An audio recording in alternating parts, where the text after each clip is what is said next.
വ്യാജ ലഹരി മരുന്ന് കേസിൽ ബ്യൂട്ടി പാർലർ ഉടമ ഷീല സണ്ണിയെ കുടുക്കിയ ലിവിയ ജോസിനെ കേരളത്തിലെത്തിച്ചു. മുംബൈയിൽ നിന്നാണ് പ്രത്യേക അന്വേഷണ സംഘം ഇന്ന് പുലർച്ചെ ലിവിയയെ കൊടുങ്ങല്ലൂർ പോലീസ് സ്റ്റേഷനിൽ എത്തിച്ചത്.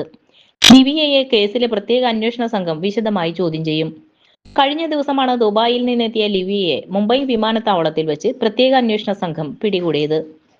കേസിലെ മുഖ്യപ്രതി നാരായണദാസ് നിലവിൽ റിമാൻഡിലാണ്.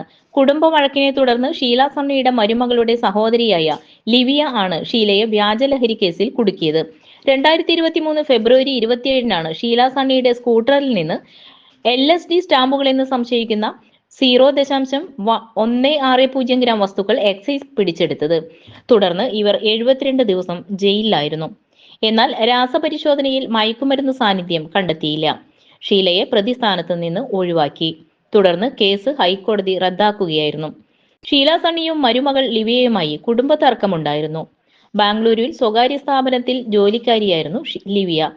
ഷീലയെ കുടുക്കുവാൻ ലിവിയ തന്റെ സുഹൃത്തായ തൃപ്പൂണിത്തുറ എരൂർ നാരായണദാസിനെ ഉപയോഗിച്ചുവെന്നാണ് പ്രോസിക്യൂഷൻ കേസ്.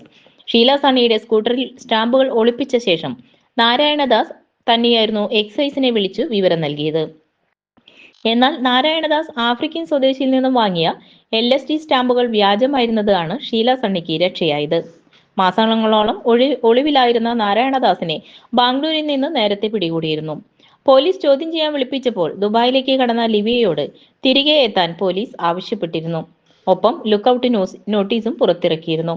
സാമ്പത്തിക ആവശ്യങ്ങൾക്കായി ഷീല മരുമകളുടെ സ്വർണം പണയം വച്ചിരുന്നു. ഇതിനിടെ മകനൊപ്പം ഇറ്റലിയിലേക്ക് പോകുവാനുള്ള ഷീലയുടെ തീരുമാനമാണ് മരുമകൾക്കും കുടുംബത്തിനും ഇഷ്ടക്കേടുണ്ടാക്കിയത്.